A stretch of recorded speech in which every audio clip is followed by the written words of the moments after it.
Hi there, and welcome to the ATS podcast with me, Will Brown, and John Soulsby, where we break down chunks of health and fitness information into bite sized pieces, remove a bunch of the noise, and just leave what's relevant.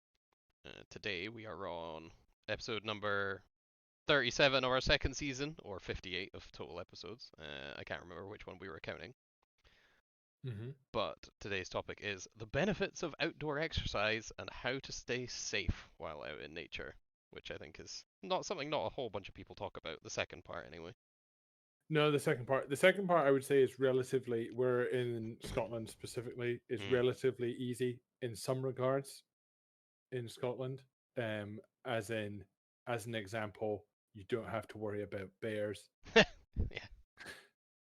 For those in Canada, United States, etc., or I don't know what sort of predators you get in the Alps. I don't know if there really are any, but like, yeah, Northern America, Canada, there's like mountain lions and bears and shit all over the place. We don't have to worry about anything like that. Yeah, pretty convenient. An annoying dog is about as far as it goes. Mm. Um, but yes, we're starting off with the benefits of outdoor exercise.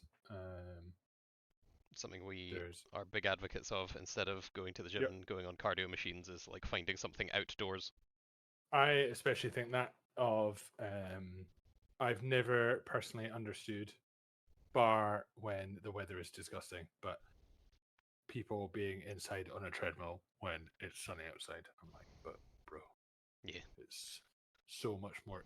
I mean, just interesting if nothing else What's that to thing be you outside. use for your bike wheel on your bike? Because I'm assuming if Oh, people my have an turbo out, trainer. yeah, because I was like, if people have an outdoor Yeah, bike, I'm sure surely just getting one of those ends up more cost efficient than a gym membership for cardio anyway.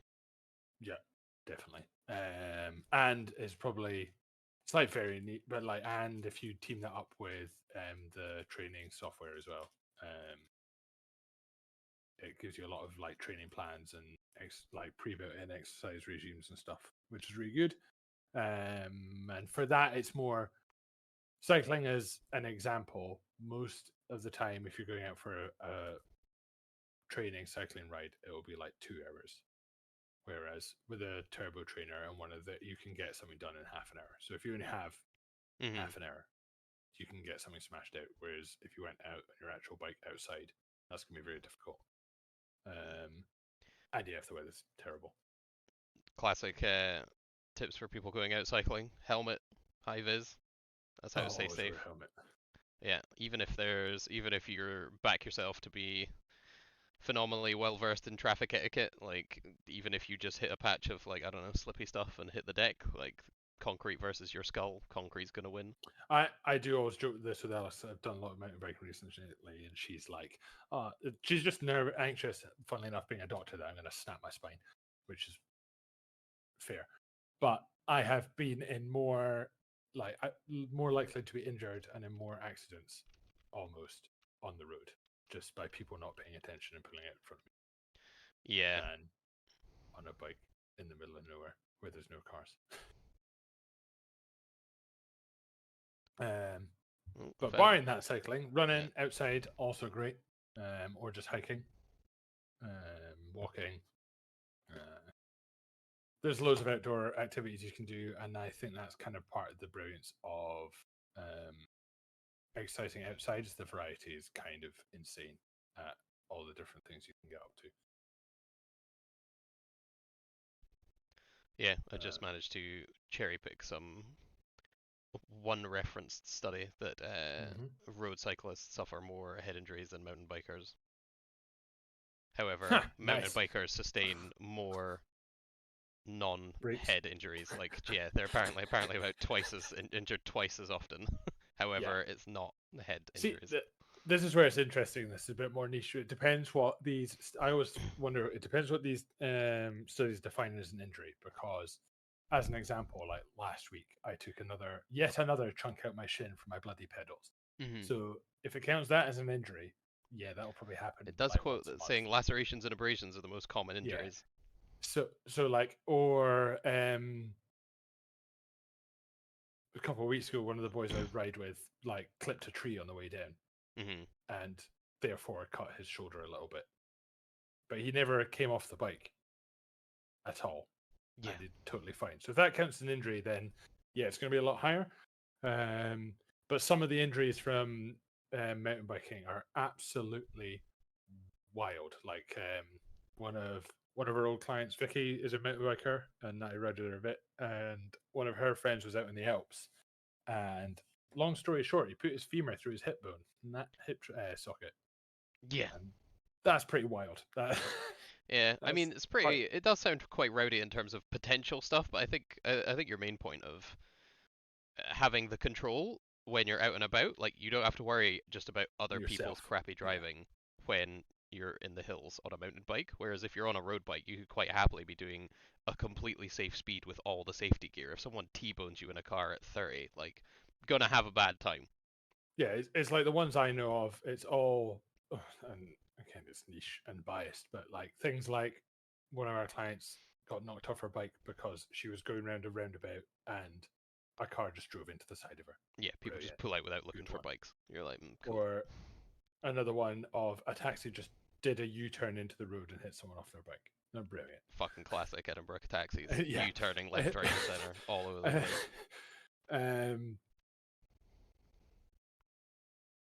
um, but yeah, so staying safe, I suppose there's depends on what you're doing. In a mountain biking example, staying safe, riding with your in your limits. A good one is riding with friends because obviously if you're by yourself, I was about to say you're something like having having a means of emergency contact and like yeah, emergency first aid kit type stuff on you would probably be a good idea. yep, 100%. And my Garmin device, my like computer tracker, also has a thing in it where it sends my location to people who I choose. You can have up to like 30 people on it or something like that. So it means that they know I'm out for a ride that should last 3 hours. If they've not heard from me in 6, they can be like, "Where is he? Hmm. Ah, here." It does also have a feature that I've just turned off, but it's like a crash sensing feature. Is that Um, because Alice can but see when you crash on the Garmin? no, it's actually because it has never once gone off when I've crashed, but it Obviously has gone off. not going hard enough. Yeah, well, but it has also just gone off as I'm riding when I've had to Oh. like quickly brake and then changed, like gone around a really sharp corner quite quickly because the change of direction is like, oh my god, you crashed. You're like, no. Yeah, it just took a real tight turn. Yeah, but then I need to stop and turn it off. Otherwise, it sends a text message to to the 3 people I've got on my thing, being like, "He's crashed." So I just fucking stop halfway down the trail and Oh, turn my it off. cat. It's a I right was pain about in to the say, arse. that sounds like a recipe for a completely normal blood pressure in all of your paths. Just being like Exactly. So yeah, getting text I, updates that somebody's crashed. that's been turned off. But yeah, But water, yeah, you've got the tracker thing, water, knowing how supplies, much water you'll need, food, um, especially if you have having any kind of condition. yeah, knowing the numbers or having them in your phone of the relevant like emergency service. So mountain rescue in Scotland, Hmm. there's like depending on which area you're in, they'll probably have a different phone number. And also, if you phone any of them, they'll be able to help you out. But so, for example, in Glentress, on most of the trails at the top, they have the various numbers of each of the services you can phone. Nice. So it's good to like even just shut them in your phone. That's pretty Weather-wise handy. in Scotland, Oh that's a yeah, big one. that's a So big one. Check the weather report. and just being prepared for literally any type of weather because every year there's a story in the news of someone sadly dying in the Munros in Scotland because the weather changed. Some of them are, I'm sure, very well prepared. Some of them are not. But yeah, making sure you check the weather, but also having things like you can get survivor shelters that like pack up into a little like for the Scottish people, it looks like a mac in the sack. But you essentially like pull it out and it's like a big bivy bag that you just sit in and it like stores your body heat in and you can get them for up to like 8 people, or if you're just going out with 2 people, you can get a 2-person one. And it means if something bad happens, you can just sit in that and wait for mountain rescue. That's pretty cool. Those are the big orange things. Yeah. Yeah, I remember. I think I still have one of those in my cupboard somewhere. Yeah, I've got one. From back in the days. Good. And like thermal blankets, that sort of thing. The old Just in case tinfoil. the weather goes horrendous.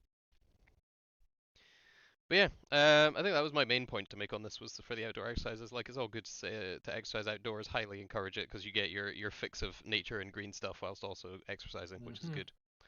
Uh, but the main ones are stuff like keeping emergency contacts aware of your location, like having emergency numbers, having a small amount of supplies on you.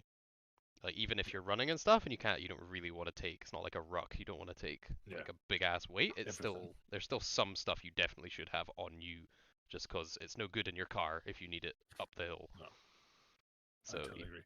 even though you could just take a little bit of a hit to your performance to take all the extra stuff, like it's definitely worth it because when you need it, you want it because that would be Yeah, an yeah, exactly. emergency.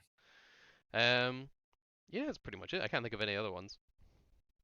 No, if Where are you're all your going PPE? really into the middle of nowhere hiking, you can get like emergency GPS things that just kind of like ping a GPS. Yeah, like It's like an satellite emergency phone button. level shit. Yeah, but I mean that's out of my expertise as well. So if you're doing that, you probably know more than me. Yeah, sick. All right, catch you guys in the next one. Bye.